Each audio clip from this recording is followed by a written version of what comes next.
Hi everyone, welcome back to my channel blessings. मैं मनिंदर कौर, आपके special educator और trainer. So आज हम बहुत ही इंटरेस्टिंग वीडियो आप लोगों के लिए लेकर आए हैं, जो कि है brain gym and stress buster exercises के ऊपर। क्योंकि वैसे भी बिहेवियर मॉडिफिकेशन से पहले बहुत ज़रूरी है कि आप लोगों को अपना स्ट्रेस रेगुलेट करना आना चाहिए। और जो आज एक्सरसाइजेस हम बताएंगे उसका कोई एज लिमिट नहीं है। आप 2 साल से लेके 21 साल तक एडल्टहुड में यू कैन यूज़, क्योंकि स्ट्रेस एक ऐसी चीज़ है जो लाइफ लॉन्ग हम लोगों के साथ चलेगी। अगर हमें अपना स्ट्रेस ही रेगुलेट करना आ गया तो behaviour modification will be automatic, right. तो आज हम आपको 4 एक्सरसाइजेस डॉक्टर रजिता आपको बताएंगी, जिसमें हुकअप्स हैं, क्रॉस क्रॉल है और ब्रेन बटन है। और वाटर का इंटेक कैसे करना है, कब करना है और उसका क्या इंपॉर्टेंस है, यू कैन से, ये सब आपको डॉक्टर रजिता बताएंगी। इन ब्रेन जिम एक्सरसाइजेस के बहुत सारे फायदे होने वाले हैं। अगर आप सिर्फ 15 to 16 डेज भी इन एक्सरसाइजेस को फॉलो करेंगे तो आप अपने बच्चे में ह्यूज डिफरेंस दिखेंगे। मतलब you can observe, right. Sometimes क्या होता है कि बच्चे का सेंसरी ओवरलोड हो गया, बच्चा शाउट कर रहा है। अभी हम कहते हैं हम हर चीज़ को राइट या रॉन्ग में सिर्फ सॉर्ट कर रहे हैं। हमें नहीं पता कि अगर हमें स्ट्रेस हो सकता है, हमें डिप्रेशन हो सकता है, हमें एंजाइटी हो सकती है, तो हमारे बच्चों को क्यों नहीं? क्योंकि सिर्फ वो कम्युनिकेट नहीं कर पा रहे इसलिए। तो इन चीज़ों से अपने बच्चे को फ्री करने के लिए इन एक्सरसाइजेस को आप डेली कराएंगे। डॉक्टर रजिता आपको बताएंगे कि कितनी देर कराना है। जो रिफ्लेक्सेस अभी इंटीग्रेट नहीं हुए हैं उनके लिए ये बहुत इंपॉर्टेंट है। ये वार्म अप एक्सरसाइजेस हैं, दोनों ब्रेन को बैलेंस करने के लिए हैं। इन एक्सरसाइजेस का जो फ़ायदा होने वाला है, बच्चे की इमेजिनेशन, रीजनिंग, कॉग्निशंस, लॉजिकल, है ना, लॉजिक्स, उसके logical thinking you can say, और स्ट्रेस नहीं होगा बच्चे का सेंसरी। हम समटाइम्स कहते हैं कि मैम हमारे बच्चे का ना information processing system is slow. बच्चा इन्फॉर्मेशन को उस तरीके से प्रोसेस नहीं कर पा रहा, एक टाइम पे बहुत सारी सेंसेस को प्रोसेस नहीं कर पा रहा, समझ नहीं पा रहा, इसलिए बच्चा शाउट करता है, समटाइम्स खुद को बाइट करता है, समटाइम्स हेड बैंगिंग करता है। जबकि उसका जो बेस लाइन पे जो रीज़न है वो है स्ट्रेस।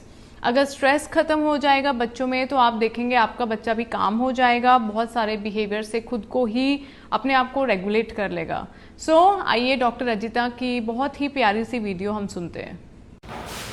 हेलो एवरीवन, मैं रजिता अकुला, आपकी ऑक्यूपेशनल थेरेपिस्ट। सो जैसे हम लोग ने लास्ट वीडियो में डिस्कस किया था कि इस वीडियो में हम लोग रिफ्लेक्स इंटीग्रेशन के एक्सरसाइजेस और उनके टेस्टिंग प्रोसीजर्स जानेंगे, राइट। तो इस वीडियो में मैं आपको ये बताना चाहूँगी कि जो एक्सरसाइजेस हैं उनसे पहले, वो करने से पहले 4 स्टेप्स हम लोग को फॉलो करने पड़ते हैं। तो दिस वीडियो में will know that 4 steps and in next video will know that movements. इस वीडियो में मैं आपको इंट्रोडक्शन दे दूँगी वो मूवमेंट्स का।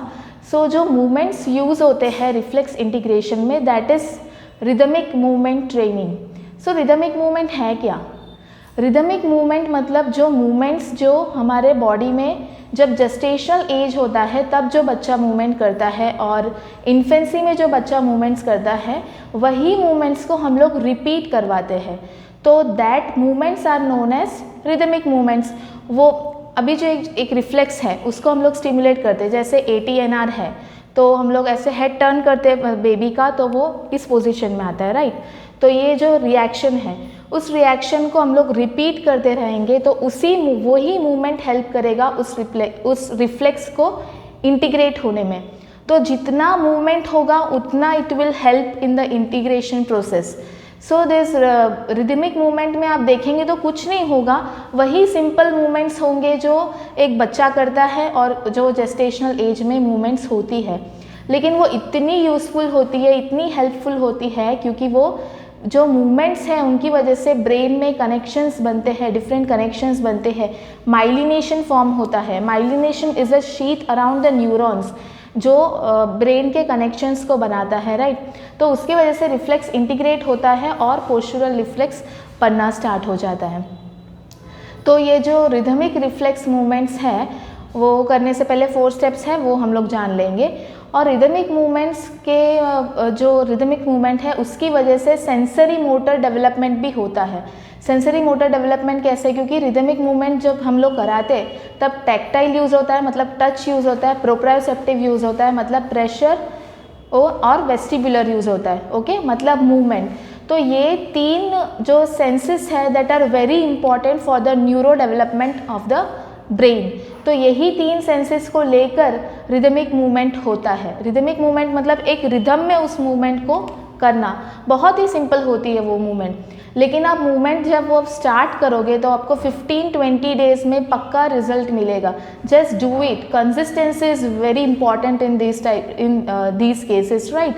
तो इन रिदमिक मूवमेंट को जितना आप करोगे उतना आपको फ़ायदा होगा, जितना रिपीटेशंस करोगे उतना आपको फ़ायदा होगा।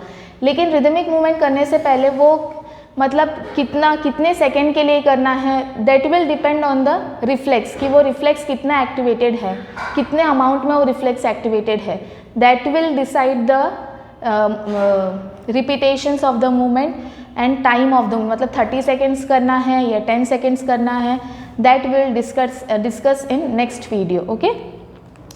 तो ये रिदमिक मूवमेंट ऐसा नहीं है कि खाली उनको करवाना है जिसका रिफ्लेक्स इंटीग्रेट नहीं हुआ है। This can be done in any of the age, क्योंकि इससे एंजाइटी ओवरकम होता है, डिप्रेशन ओवरकम होता है, जो लर्निंग ब्लॉक्स होते हैं, लर्निंग में ब्लॉकेजेस आ रहे हैं, उसके लिए भी ये यूज़फुल है, सेंसरी मोटर डेवलपमेंट के लिए भी ये यूज़फुल है। अगर आपको कोई साइकोलॉजिकल स्ट्रेस है तो बड़े लोग भी कर सकते हैं, ऐसा नहीं कि बच्चे को ही करना है या तो जिसके रिफ्लेक्सेस इंटीग्रेट नहीं हुए हैं उनको ही करना है, no, it's not like that. This movements can be done at any age, because कोई भी एज पे आप करोगे तो आप क्या कर रहे हो, जो इन्फेंसी में जो मूवमेंट्स थे उनको आप रिपीट कर रहे हो, तो आपका माइंड उनको इंटर रिलेट करके आपके ब्रेन में कनेक्शंस बनाएगा, राइट। तो आप कोई भी एज में करोगे ब्रेन आपका कनेक्शंस बनाता रहेगा। So your logical thinking, reasoning, learning, communication, this all will get developed. So this can be used in any case, okay, not necessary कि रिफ्लेक्स इंटीग्रेशन होगा तो ही, any of the case, even बड़े भी कर सकते हैं। और ये मूवमेंट्स इतने easy होते हैं कि आप it will be easy to memorize also, आपको याद भी रहेगा, आपके बच्चों को भी आप करवा सकते हो ये मूवमेंट्स, राइट। और बड़ों लोग उनको करने में भी मज़ा आएगा ये movements. So these are the importance of these movements। अभी जो 4 स्टेप्स है जो रिदमिक मूवमेंट से पहले करने होते हैं, दैट आर, पहला तो हम लोग को मूवमेंट स्टार्ट करने से पहले पानी पीना चाहिए। We should have water before starting these movements, this is the first step. So water क्यों? क्योंकि वाटर पीने से हाइड्रेशन जो होता है, हाइड्रेशन की वजह से हमारा न्यूरल ट्रांसमिशन जो होता है, electrical transmission in the brain, water helps in the electrical transmission in the brain. So electrical transmission जितना होगा उतना ज़्यादा कनेक्शन बनेगा, तो this will help for the betterment of the connections and neural pathways. और हाइड्रेटेड रहेंगे तो energetic भी फील होगा, क्योंकि हम लोग एक्सरसाइजेस कर रहे हैं तो अपना एनर्जी तो यूज़ होने ही वाला है, राइट। तो इसलिए पानी पी के एनर्जेटिक होके, हाइड्रेटेड होके फिर हमें एक्सरसाइज स्टार्ट करना चाहिए। नॉर्मली पानी पीते ही रहना चाहिए थोड़ी थोड़ी देर में, एक्सेप्ट अगर लंच के थोड़ी देर पहले या लंच टाइम को छोड़ के पानी पीते ही रहना चाहिए। और जब भी हम लोग कोई स्ट्रेस में है या कोई एक्सरसाइज किया हो, अपना बॉडी स्ट्रेस्ड है तो और पानी पीना चाहिए। And the second step is brain buttons. Brain buttons मतलब अपना नेवल और कॉलर बोन, अपना जो नेवल है ये और कॉलर बोन के 1 इंच नीचे और ये स्टर्नम, और नेवल के ऊपर हाथ रख के इसको सर्कुलर वे में ऐसे मसाज करना है, like this for 10 seconds and then like this. ये स्टेबल रखना है इसको। Repeat this for 5 to 10 times, okay. अभी इससे क्या होता है, ये ब्रेन बटन्स है, राइट। तो इससे सेंसरी इंफॉर्मेशन रिसीविंग का जो पावर है वो इससे बढ़ जाता है, इसलिए ये रिदमिक मूवमेंट से पहले करना चाहिए। और ब्रेन बटन एक्सरसाइज करने से we feel energetic, balance and coordinated. जो इनकमिंग सेंसरी इंफॉर्मेशन है वो उसका जो इनकमिंग और इंटीग्रेशन है वो सेंसरी इंटीग्रेशन का प्रोसेस है that will become more activated by doing this brain button activity. Okay, और जो it also diffuse the negative emotions, जो नेगेटिव इमोशंस होती है वो भी डिफ्यूज हो, मतलब वो भी हमारे माइंड में से निकल जाता है। हम लोग को एक कामनेस का फीलिंग आता है इस ब्रेन बटन के मसाज से। फियर होता है तो वो भी निकल जाता है, राइट। अभी नेक्स्ट है cross crawl that activate your whole brain. अभी क्रॉस क्रॉल करने के लिए हमें दोनों साइड बॉडी मूवमेंट्स को यूज़ करना पड़ता है। इसके वजह से क्या होता है, अपना right and left brain will get more activated and the connections between them will become more. So इन दोनों के बीच में क्या प्रेजेंट होता है, कॉर्पस कैलोजम बोलते हैं। इन दोनों के बीच में जो ब्रिज होता है उसको कॉर्पस कैलोजम बोलते हैं। तो ये जो ब्रिज है that will form more effectively with this cross crawl activity. तो कम्युनिकेशन है इन दोनों के बीच में, लेफ्ट ब्रेन और राइट ब्रेन के बीच में जो कम्युनिकेशन है that will become more strong. तो उसके वजह से आपका जो बच्चा होगा वो अंडरस्टैंडिंग में बहुत उसको यूज़ होगा, लर्निंग में बहुत यूज़ होगा, क्रिएटिविटी उसमें बहुत आएगी, कम्युनिकेशन होगा, मैथ्स होगा, this all will increase. Okay, क्योंकि हमारा जो ब्रेन कैसे वर्क करता है पता है आपको, ये जो लेफ्ट ब्रेन के नर्व फाइबर्स होते हैं वो राइट में होते हैं और जो राइट ब्रेन के नर्व फाइबर्स होते हैं वो लेफ्ट में क्रॉस होते हैं।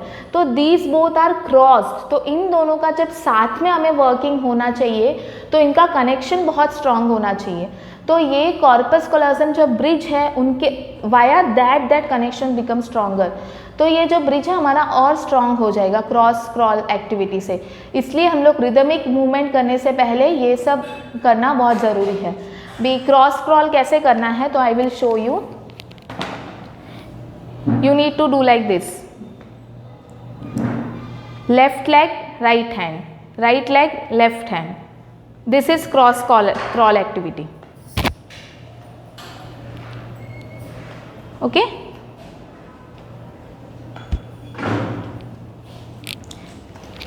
ये भी आपको 10-15 सेकेंड स्टार्टिंग में कर लेना है। Okay, and next is hookups. अभी हुकअप्स का क्या यूज़ है, ये क्विक स्ट्रेस रिलीव करने के लिए यूज़ होता है। हम लोग को एक टाइप का पीस मिलता है हुकअप्स करने से। हमारा जो थिंकिंग पावर है वो स्ट्रांग होता है हुकअप से।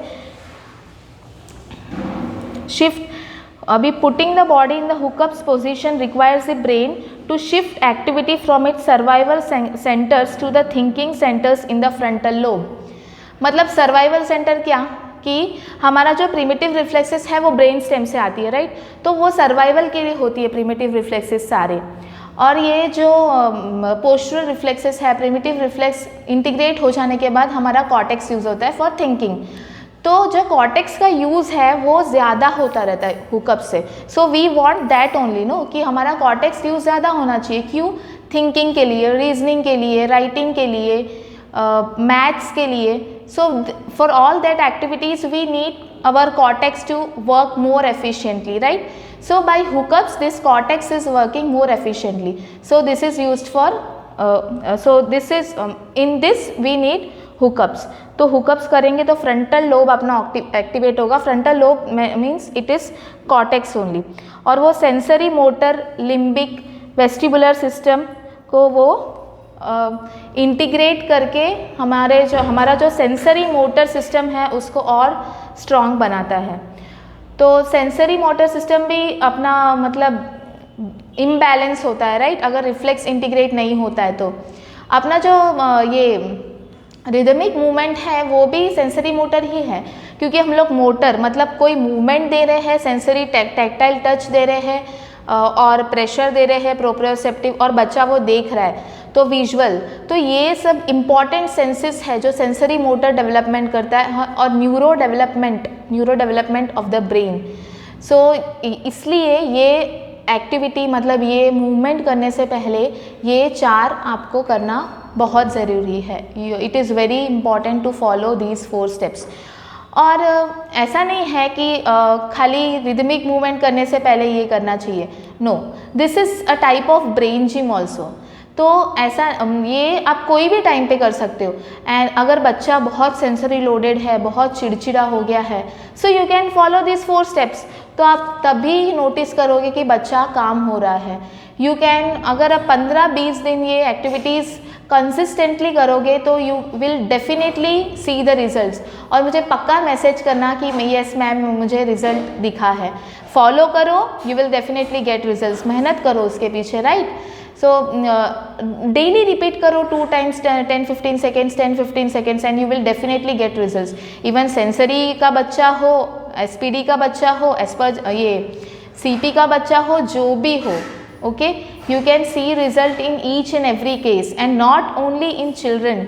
अगर अडल्ट है, अगर कोई वर्क स्ट्रेस ज़्यादा हो गया या कोई टेंशन है, स्ट्रेस है, okay, so you can also follow this 4 steps. आपको भी इसमें चेंज दिखेगा, ओके। सो ये जो हुकअप्स है वो कैसे करना है मैं आपको बताती हूँ। हुकअप्स के लिए आपको ये जो दोनों हैंड से पहले आपको एक्सटेंड करना है। सिटिंग पोजीशन में भी कर सकते हैं, कैमरा पूरा कवर नहीं कर रहा है, तो दोनों हैंड से वो एक्सटेंड करना है, ऐसे करना है। देन आपको टक in your fingers and do like this, और दोनों पैर को ऐसे क्रॉस करना है, okay. You can do this in sitting और स्टैंडिंग पोजीशन। फिर ये करके आपको जो टंग है वो उसको रूफ को टच करना है और स्लोली ब्रीथ करना है, ओके। फिर रिलीज, आपके पैर को भी रिलीज कर देना है। Then again